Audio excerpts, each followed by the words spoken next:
시편 18편은 다윗이 어떤 면에서 가장 어려웠을 때 구원받은 이후에 지은 하나의 찬송입니다. 여러분 표제에 뭐라고 나와 있죠? 여러분 18편의 표제, 여호와의 종 다윗의 시, 인도자를 따라 부르는 노래, 여호와께서 다윗을 그 모든 원수들의 손에서와 사울의 손에서 건져주신 날에 다윗이 이 노래의 말로 여호와께 아뢰어 이르되. 굉장히 길죠 여러분. 이렇게 긴 표제가 많지 않습니다 여러분. 원수들의 손, 그 다음에 사울, 수많은 전쟁들, 싸움터에서 하나님의 구원을 체험받아서 이것을 하나님 앞에 찬양하는, 우리가 보는 오늘 1절이나 2절 그 용어들이 전부 다 사실은 군사적인 용어들이 많습니다. 반석, 요새, 그 다음에 피할 바위, 방패, 구원의 뿔, 산성, 대부분이 무슨 용어일까요? 전쟁에서 쓰는 전쟁터의 용어입니다.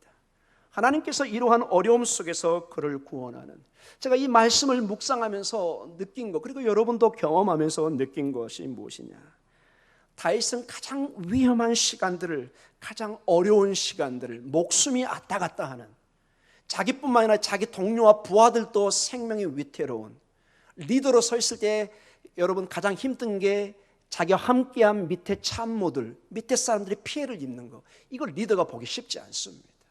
자기만 믿고 온 그 부하 직원들, 함께한 사람들,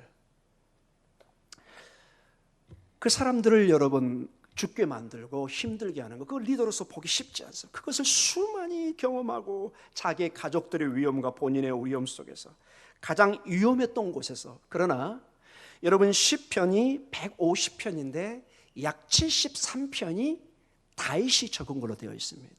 반절 이상이 다윗이 시편을 지은 걸로 우리는 기록을 가지고 있습니다. 그래서 여러분 시편 그러면 누구의 시로 되게 알고 있죠? 다윗의 시. 그 어려운 가운데 여러분 놀랍게도 가장 위험했던 싸움터와 전쟁터가 반대로 가장 하나님의 은혜와 구원을 체험받는 장소요, 시간이었다는 것입니다. 여러분 이 역설을 보시나요 여러분? 여러분 여기 우리 젊은 딸들, 아들들, 우리 장년들, 우리 어르신들 다 앉아 계십니다. 여러분의 인생을 가만히 한번 돌이켜 보십시오. 여러분이 가장 어려울 때, 그리고 신음하고 기도했던 여러분 나름대로의 광야의 삶, 여러분 나름대로의 고난의 삶, 여러분 나름대로의 힘든 그 순간, 그것을 이기기 위해서 때로는 은혜의 자리로, 기도의 자리로, 말씀의 전으로 갔던 그 시간들이 돌이켜보면 하나님의 임재의 시간이었고 치료의 시간이었고 회복의 시기였다. 그 순간은 모르는데 시간이 지나니까 내가 느끼는 거예요. 아하, 그때가 하나님이 나에게 임재했던 순간이구나. 그때 내 자녀에게 하나님이 역사하고 있었구나. 그때 내 손주에게 하나님이 역사하고 있었구나. 그 고난의 순간에 나는 눈물을 흘리고 몸부림치는 순간이었는데 주님도 함께 눈물을 흘리는 순간이었구나. 내 피눈물을 주님이 아시고 나를 불꽃 같은 눈동자로 보고 계셨구나. 이것을 경험하게 되는 것입니다. 이걸 표현한 것이 다윗의 시편의 고백들입니다. 다윗이 이러한 어려운 가운데 인생에 마치 조개가 자기 안에 들어온 모래를 이겨내기 위해서 액을 끊임없이 내고 그것이 뭉치고 뭉쳐서 진주가 되는 거 여러분 아시죠? 진주라는 것은 조개의 고통의 산물입니다. 이 시편은 사실은 다윗의 고통의 산물들입니다. 그러나 오고 가는 수천 년의 구약의 역사와 그리고 우리 교회의 역사에 이 시편은 모든 사람들의 기쁠 때나 슬플 때나 다 우리의 기도에, 우리의 슬픔에, 우리의 찬양의 고백이 되는 것입니다. 다윗의 시편 이 18편의 고백은 바로 주님께서 말씀하십니다. 오늘 너의 고백이 돼야 된다. 나의 고백이 돼야 된다. 오늘 여러분의 고백이 되시기를 간절히 축원합니다. 다시 한번 여러분의 고백으로 한번 고백해 보십시오. 1절부터 3절까지입니다. 나의 힘이신 여호와여, 내가 주를 사랑하나이다. 여호와는 나의 반석이시요 나의 요새시요 나를 건지시는 이시요 나의 하나님이시요 내가 그 안에 피할 나의 바위시요 나의 방패시요 나의 구원의 뿌리시요 나의 산성이시로다. 내가 찬송받으실 여호와께 아뢰니 내 원수들에게서 구원을 얻으리로다. 아멘. 여러분, 이 내용을 보십시오. 전부 다 1인칭이 들어가 있습니다. 1절에 나의 힘이신 여호와여, 내가 주를 사랑하나이다. 여러분의 기도에 여러분의 인격을 집어넣으시기 바랍니다. 주님과 인격적으로 여러분 스스로가 나아가야 됩니다. 2절에 봐보십시오. 놀랍게도 원문도 동일하게 되어 있습니다. 2절을 한번 봐보세요. 여러분, 여호와는 누구의? 나의 반석이시요 나의 요소시요 나를 건지시는 이요 나의 하나님이시요 내가 그 안에 피할 나의 바위시요 나의 방패시요 나의 구원의 뿌리시요 나의 산성이시로다. 아멘. 모든 어떤 중요한 위치에 나라는 존재를 넣어놨습니다. 모든 게 주님과 여러분과 뗄래야 뗄 수 없는 깊은 관계인 것을 보여주고 있습니다. 기도라는 거 바로 그런 것입니다. 여러분, 오늘 나의 이름으로 주님 앞에 예수 이름 안에 하나님의 보좌로 나아가는 것입니다. 나의 반석이십니다. 물론 내 이웃의, 내 친구의, 다른 사람의 반석도 될 수 있습니다. 그러나 기도하는 이 순간은 누구의 하나님이 되어야 된다고요? 나의 하나님이 되어야 돼요. 나의 하나님으로 여러분이 접근하셔야 돼요. 나의 요새가 되고 나를 건지시는 이가 되어야 됩니다. 그리고 여러분 1절에 나의 힘이신 여호와여, 내가 주를 뭐 한다고 나와 있죠? 사랑하나이다. 우리말로는 사랑으로 번역했는데 잘된 번역입니다. 그러나 이 원뜻을 보면 매우 의미심장한 뜻이 되어 있습니다. 사랑, 라함이라는 단어를 썼습니다. 히브리 말로. 이 말은 여성의 엄마의 자궁을 의미합니다. 왜 이 단어를 특별히 썼을까요? 유대인에게 이 단어는 매우 깊은 뜻을 가지고 있습니다.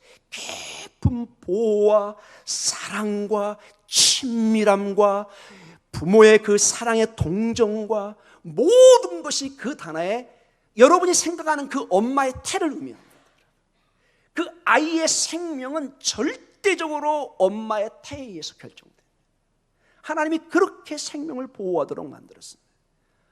오늘 다윗이 마치 엄마의 태같이 누구를 사랑한다? 하나님을 사랑한다. 여러분, 이 고백은 가만히 보면 사실은 하나님의 사랑이 반영되어 있는 것입니다. 내가 하나님의 보호하심, 따스하심, 그분의 동정, 그분의 보호하심, 인도하심, 가만히 돌이켜보니까 다윗의 인생에 하나님의 보호하심, 하나님의 인도하심, 하나님의 보호하심, 하나님의 함께하심, 마치 엄마의 태처럼 그를 보호하고 나기도 전에 그를 조성하시고 인도한 그 하나님이 오늘 다윗에게 비춰주고 있는 것입니다. 사랑하는 성도 여러분, 우리는 하나님 앞에 은혜 받은 만큼, 우리가 하나님을 아는 만큼 하나님 앞에 나아갈 수 있습니다. 모든 여러분의 삶에 하나님의 사랑을 체험받으시기 바랍니다. 눈을 뜨는 그 순간부터 하나님의 사랑을, 임재를 고백하시기 바랍니다. 내가 숨 쉴 수 있는 것, 내가 때로는 그렇게 건강한데 오늘날 심장이 이렇게 막 부담이 올 때 깜짝 놀라잖아요. 여러분 가끔 TV 보다가 뭐 생로병사인가요? 뭐 이렇게 보는데 뭐 허리 뭐 여러 가지 나오면 괜히 나도 거기 아픈 것 같죠, 여러분. 우리 인생이 그렇습니다, 여러분. 이 건강한 게 우리 여기 권사님도 계는데 이 손 하나 이거 하는 것도 여러분 우리 이거 그냥 되는 줄 알죠, 여러분. 병원에 가서 몇 달 여러분 치료 받아보셔야 합니다. 얼마나 이게 은혜인가를. 손가락 하나 까딱하는 것도 하나님의 은혜입니다. 이게 하나님의 은혜라는 것을 알게 되는 것입니다. 사랑하는 성도 여러분, 오늘 이 시편을 통해서 다윗은 우리에게 많은 도전과 생각을 줍니다.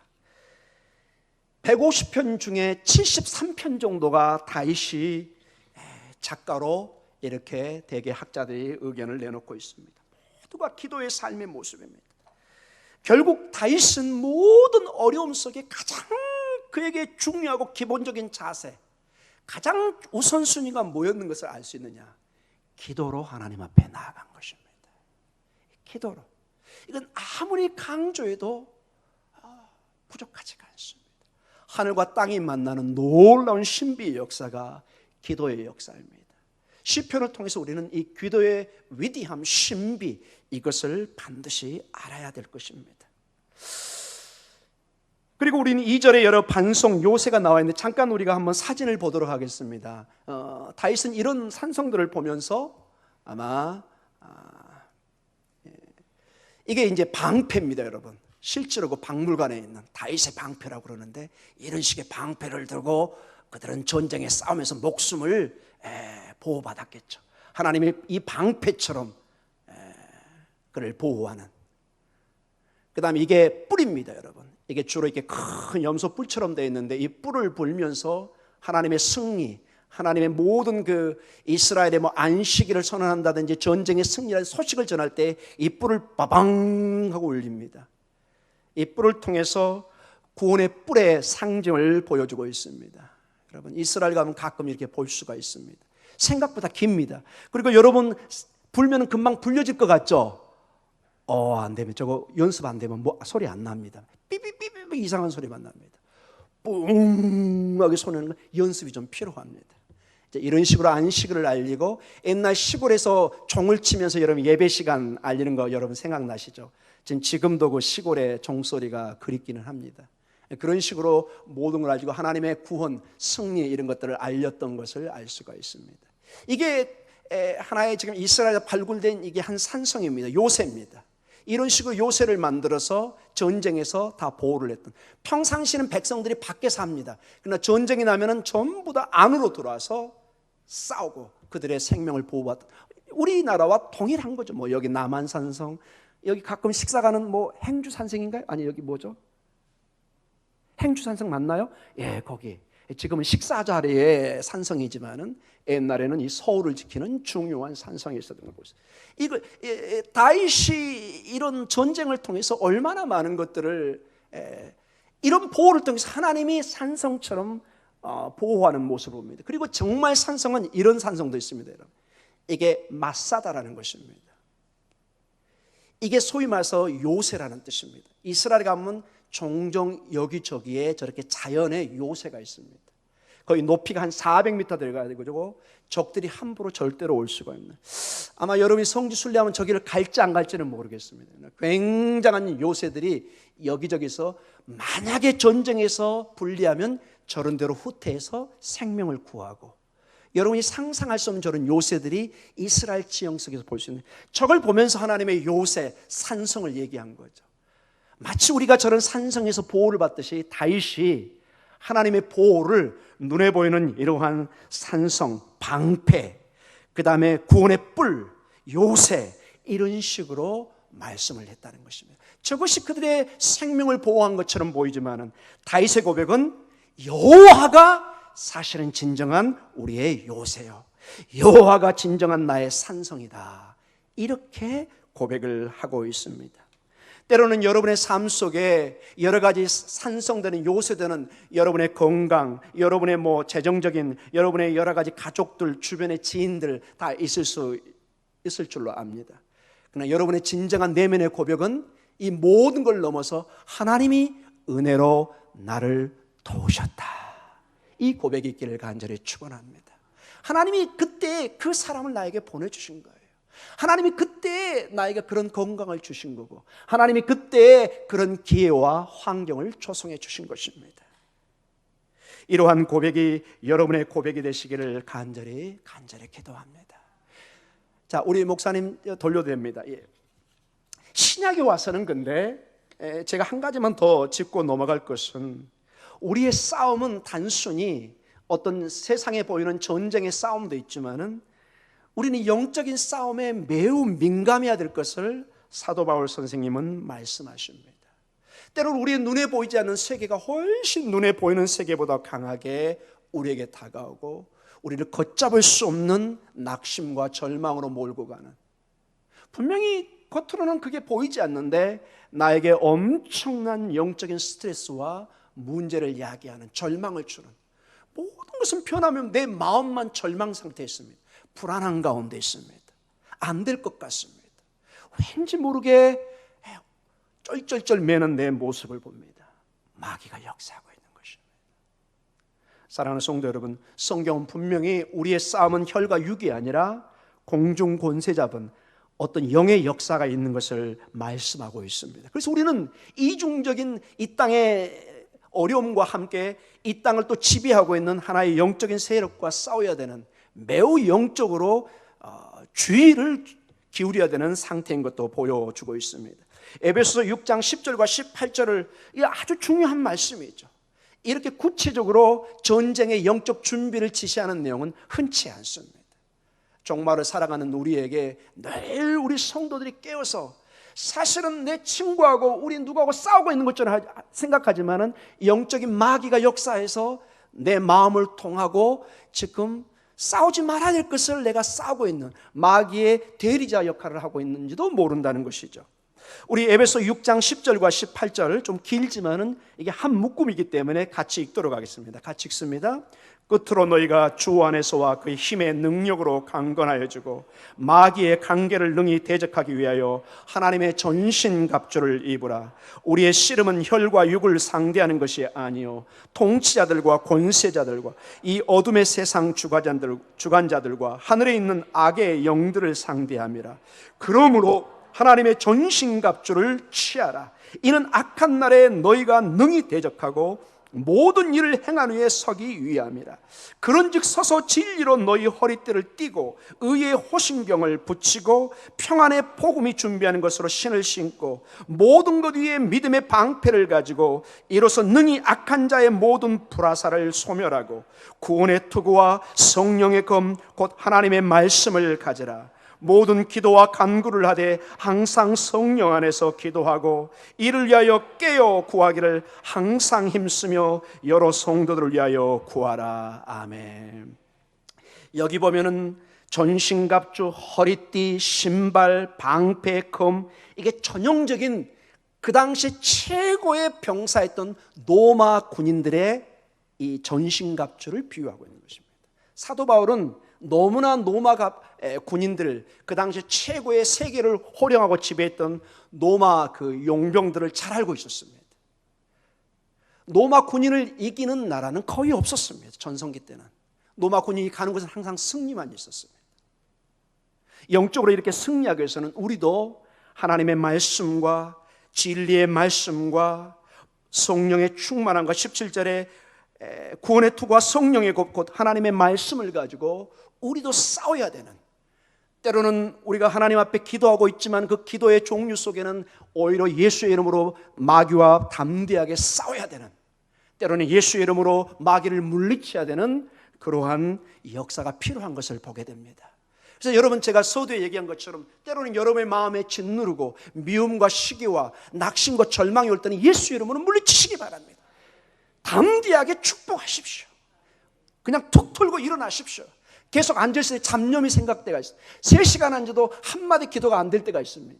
그때는 일어나서 기도하십시오. 약간 저같이 흉내는 좀 제가 약간 미친놈 흉내를 내는데 반응이 좀 너무 조용합니다. 예, 돌아다니면서 우리 집사람들 잘 모르죠. 그건 뭐 나무하고 책밖에 없으니까 주여 축복 기도하는 것입니다. 오늘 같은 경우는 이쪽 라인에 전부 다 축복하시고 가운데 이쪽에 여러분, 놀라운 역사가, 제 마음이 나중에 편안해집니다. 때로는 이 언어로, 이 기도로 선포하셔야 됩니다. 예수 이름으로 여러분의 자녀를 축복하셔야 돼요. 제가 몇 번을 얘기했죠. 이스라엘에서 제가 봤던 가장 도전 중에 하나가 부모들이 자녀를 소리를 내서 축복한다는, 꼭 기도를 하고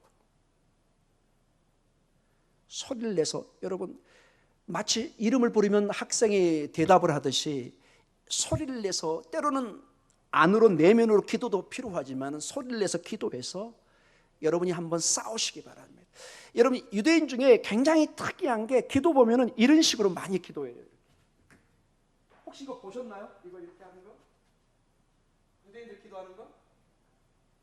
처음엔 이게 전부 다 이게 정신 이상자들은구나 제가 생각했죠. 제가 꼭 그 비디오를 한번 보여주고 싶어요. 대부분 99.9%가 전부 다 이렇게 기도합니다. 전부 다 소리내서. 그렇게 기도하면 여러분 몇 시간을 서서 할 수 있답니다. 가만히 서 있으면 너무 힘든데 이렇게 하면은 집중도 되고 기도도 되고, 저도 그런 많은 도전을 받았습니다. 중요한 것은 예수의 이름으로 여러분 선포하시기 바랍니다. 축복을 선포하고 여러분의 자녀를 축복하시고, 마귀가 여러분의 자리에 자리하지 못하도록 우는 사자처럼 막 먹이를 찾아 자리를 찾아옵니다. 여러분, 까마귀가 머리 위로 날아가는 건 어쩔 수 없어요. 마귀가 있는 건 어쩔 수 없어요. 주님이 오셔야 완전히 정복이 돼요. 그러나 그 까마귀가 여러분 머리에 집을 만들도록 해서는 안 돼요. 어떻게 쏙 들어오시나요? 잘 아직 안 들어오는 것 같은데. 새들이 위로 돌아다니는 거는 어쩔 수 없어요. 여러분, 용왕산 가면은 여러분 새들이 너무 많아요. 막 지나다니고 난리를 칩니다. 그냥 그 새 한 마리가 제 머리에 와가지고, 와, 여기 까맣게 여기 집 지어야 되겠다. 그리고 여기다 집을 틀면 될까요, 안 될까요? 아무리 사랑의 마음이지만 no thank you. 안 되죠, 여러분. 마귀가 역사할 수 있습니다. 그러나 그 마귀가 여러분의 마음의 집에 집을 짓도록 허용하면 안 됩니다. 예수 이름으로 잘 넣으셔야 됩니다. no thank you 하셔야 돼요. 난 다 사랑하는데 너는 사랑할 수 없다, 이렇게 얘기하시기 바랍니다. 예수 이름으로 너는 떠나갈지어다, 쫓아내시기 바랍니다. 제가 이 말씀을 준비하다가 여러분 1970년대 그 노벨상을 받았던 알렉산더 솔제니친이라는 러시아의 유명한 소설가가 있습니다. 이 사람은 노벨 문학상을 받은 이유가 본인이 스탈린 정부 때 감옥에서 수많은 어려움, 시베리아에서 8년 그리고 또 많은 시간의 감금과 고통을 당했던 그런 사람입니다. 이 사람이 자기의 감옥 생활을 경험해서 여러 가지 소설을 썼습니다. 예를 들면 암병동이라는. 근데 대표적으로 또 이반 데비소니치의 하루라는 자기의 모습을 이반이라는 사람을 통해서 소설로 내는 사실은 자기 이야기입니다. 그 내용 중에 이런 게 있습니다. 주인공 이반이 러시아 힘든 감옥살이를 하다가, 여러분 시베리아가 얼마나 겨울에 추우신지 아시죠? 가보진 않았지만 기본이 40도라고 그럽니다. 마이너스. 그래서 너무 힘들고 시베리아로 가면은 이제 나는 죽었구나 하는 곳이죠. 그러나 어느 날 새벽에 감옥의 벽에 기대고서 지그시 눈을 감고 있는데, 옆에 있는 동료가 이렇게 순간적으로 기도하는 것을 알고는 이렇게 얘기합니다. 너 기도하고 있지? 너 기도한다고 감옥에서 빨리 나갈 줄 알아? 꼴을 봐라, 너 못 나가고 있잖아. 이런 식으로 조롱을 했습니다. 이때 이반이 이렇게 대답을 합니다. 나는 감옥에서 빨리 나가게 해달라고 기도하지 않았어. 나는 하나님이 함께 해 주시도록 기도했어. 하나님이 함께 하시면 난 견뎌낼 수 있어. 이게 사실은 솔제니친 본인의 기도였습니다. 그는 하나님께 나 여기 나가게 해주세요, 이런 기도 안 했다는 것입니다. 하나님, 저와 함께 해주세요. 내가 그러면 이 감옥 생활을 이겨낼 수 있습니다. 사랑하는 성도 여러분, 우리에게 다가오는 마귀의 역사들, 어려움, 우리는 피하기 어렵습니다. 어찌 바다에 가서 파도가 치지 않는 것을 기대할 수 있겠습니까? 어찌 이 땅의 삶의 고통이, 어려움이, 아픔이 없다고 볼 수 있습니다. 이것이 없는 것은 오직 한 곳이라고 그랬죠. 조용한 곳, 공동묘지. 조용합니다, 여러분. 생명이 있다는 것은 거기에는 때로는 아픔이, 기쁨이, 모든 것이 함께 어우러져 있습니다. 오늘을 하나님의 임재 속에 견뎌내는 것입니다. 반드시 주님이 나와 함께 승리로 인도하실 것이다. 나의 힘이 되신 여호와여, 내가 주를 사랑하고 반드시 나는 승리할 것이다. 오늘 이 고백, 나의 힘이 되신 여호와여, 주님이 우리의 힘이시니 어떠한 삶의 어려움 속에서도 우리는 이겨낼 줄 믿습니다. 우리의 어려움은 궁극적으로 우리의 축복이 될 것입니다. 세상은 어려움을 불행으로, 저주로 생각하지만은 신앙인의 삶은 다윗처럼 시편 73개의 시편을 쓸 정도로 수천 년의 유대 역사와 기독교 역사의 주옥 같은 찬양과 기도로 우리에게 다가오는 것처럼 여러분의 때로는 눈물과 고통이 하나님의 놀라운 간증으로 변할 줄 우리는 믿습니다. 우리는 반드시 승리하십니다. 왜냐? 주님이 우리와 함께 하시기 때문에 그렇습니다. 늘 제가 애용하고 여러분에게 함께 같이 있기를 구하는 그 말씀으로 오늘 설교를 마치도록 하겠습니다. 요한복음 16장 33절의 말씀입니다. 주님이 이제 곧 십자가에 죽으시고 떠난다는 말을 듣고 제자들은 벌벌벌 떱니다. 어찌하여 주님 그런 말씀을 하십니까? 주님이 이렇게 얘기합니다. 같이 읽습니다. 여러분의 들려지는 주님의 말씀이 되기를 원합니다. 이것을 너희에게 이르는 것은 너희로 내 안에서 평안을 누리게 하려 함이라. 세상에서는 너희가 환난을 당하나 담대하라. 내가 세상을 이기었노라. 아멘. 주님이 승리하셨습니다. 주님을 따르는 자는 반드시 승리하십니다. 이것이 2000년 교회 역사의 증언이고 오늘 여러분이 함께 외친 것입니다. 앞으로 다가올 미래 우리 자녀들이 걸어갈 길 이 약속을 들고 갈 줄 믿습니다. 오늘 이 밤에 담대한 신앙, 주님이 주시는 이 세상을 이기신 이 믿음으로 승리하고 응답받는 시간이 되기를 간절히 축원합니다.